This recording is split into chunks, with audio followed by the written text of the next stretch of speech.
दोस्तों स्वागत है आपका इनसाइट नॉलेज की एक और नई वीडियो में। आज की इस वीडियो में हम डिफेंस और वर्ल्ड अफेयर्स से जुड़ी दो काफी बड़ी खबरों के बारे में बात करेंगे, जिसमें हमारी पहली खबर डिफेंस के क्षेत्र में अब तक के सबसे बड़े डेवलपमेंट को लेकर है, जो भारत के इतिहास का सबसे बड़ा डिफेंस एक्सपोर्ट हो सकता है, जिसकी वजह से इस पूरे मैटर पर अमेरिका और चीन जैसे देशों की भी काफी पैनी नजर टिकी है। वहीं पर हमारी दूसरी खबर ब्रिटेन की तरफ से एक बार फिर से सामने आए कुछ ऐसे बयान को लेकर है जिनसे हर भारतीय तंग आ चुका है। साथ ही ये बयान ब्रिटेन के कॉलोनियल माइंडसेट को भी साफ तौर पर दर्शाता है कि कैसे दशकों पुराने हो चुके एटीट्यूड को आज भी ब्रिटिश लोग भूलने को तैयार नहीं, और कहीं ना कहीं आज भी ब्रिटेन के अंदर व्हाइट सुप्रीमेसी और रूलर माइंडसेट है, जिसकी वजह से हमें आए दिन भारत पर इस तरह के बयान सामने आते दिखाई पड़ते हैं। इन दोनों ही खबरों को डिटेल से समझने की कोशिश करेंगे, तो चलिए अब इस वीडियो को शुरू कर लेते हैं। दरअसल दोस्तों, हम सभी जानते हैं कि पिछले कुछ सालों से भारत डिफेंस के क्षेत्र में काफी अच्छी तरह से काम कर रहा है, जिसमें भारत ने अपना टारगेट एक डिफेंस इंपोर्टर से हटकर डिफेंस एक्सपोर्टर बनने का रखा, और यही वजह है कि अब हम फॉरेन देशों की तरफ से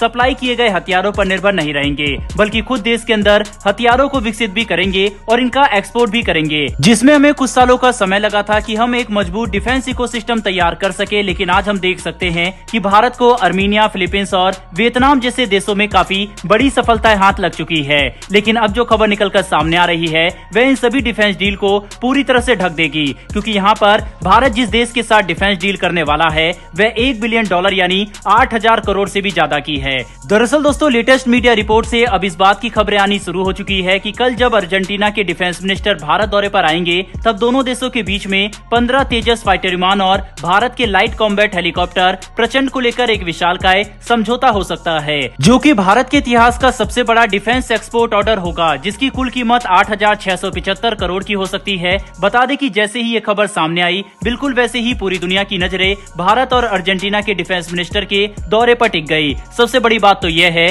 कि अर्जेंटीना तेजस और प्रचंड हेलीकॉप्टर में काफी इंटरेस्टेड था, और इसे लेकर कुछ महीनों पहले भी दोनों देशों के बीच में कई बार बातचीत हो चुकी है। साथ ही भारत ने अर्जेंटीना वायुसेना के अधिकारियों को तेजस और प्रचंड हेलीकॉप्टर का दौरा भी कराया, साथ ही इसके बारे में महत्वपूर्ण जानकारी भी दी। इतना ही नहीं, बल्कि हिंदुस्तान एरोनॉटिक्स लिमिटेड ने अर्जेंटीना की वायुसेना के अधिकारियों को एक मीटिंग के दौरान यह तक ब्रीफ किया कि अगर अर्जेंटीना भारत से इन्हें खरीदता है तो हम इनमें से ब्रिटिश कंपोनेंट कैसे रिप्लेस करेंगे, क्योंकि अर्जेंटीना पर ब्रिटेन ने प्रतिबंध लगाए हैं। ऐसे में भारत ऐसा कोई भी कंपोनेंट या उपकरण अर्जेंटीना को सप्लाई नहीं कर सकता जो ब्रिटिश ओरिजिन का हो, जिसमें मुख्य तौर पर तेजस में लगने वाले 0.0 इजेक्शन सीट ही आते हैं। ऐसे में जब दोनों देशों के बीच में पिछले कई महीनों से बातचीत जारी है, तो मीडिया में निकल कर आ रही इन रिपोर्ट को नकारा भी नहीं जा सकता। हालांकि ये डील होती है या फिर नहीं, इसका पता तो हमें अगले कुछ ही समय में चल जाएगा। बहरहाल इसी के साथ बढ़ते हैं हमारी दूसरी खबर की तरफ। यह खबर ब्रिटिश राजनेताओं की तरफ से दिए गए कुछ ऐसे बयान को लेकर है जो भारत में लोगों के गुस्से का कारण बन सकते हैं, क्योंकि ब्रिटेन के कुछ बड़े पॉलिटिशियंस ने एक बार फिर से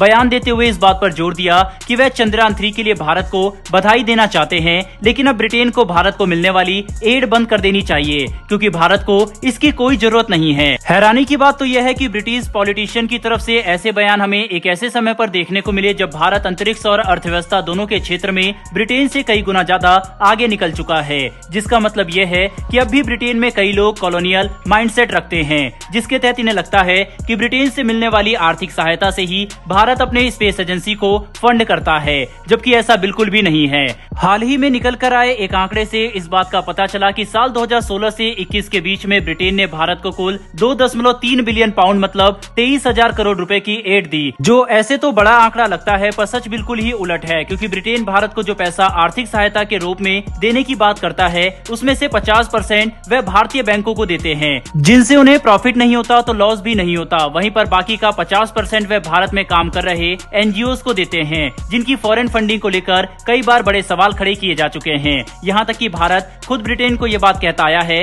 कि हमें उनकी आर्थिक सहायता की कोई जरूरत नहीं है, लेकिन फिर भी ब्रिटेन भारत को एड देने से पीछे नहीं हटता। कुल मिलाकर समझने की कोशिश करे तो ब्रिटेन खुद ही ये डिसाइड नहीं कर पा रहा कि उन्हें भारत को आर्थिक सहायता देनी है या फिर नहीं, पर इन सब बातों को लेकर भारत पर इस तरह के बयान जारी करना बिल्कुल ही गलत है, जिसे हम कभी भी स्वीकार नहीं करेंगे। बहरहाल दोस्तों, ब्रिटेन के इस बयान पर आपकी क्या राय है कमेंट बॉक्स में लिखकर जरूर बताइएगा। साथ ही डिफेंस और वर्ल्ड अफेयर से जुड़ी ऐसी वीडियो के लिए चैनल को सब्सक्राइब कर बेल नोटिफिकेशन को जरूर दबा लें, जिससे हमारी आने वाली डेली ऐसी वीडियो आप तक सबसे पहले पहुंच सके। फिर मिलेंगे ऐसी एक नई वीडियो के साथ। धन्यवाद। जय हिंद।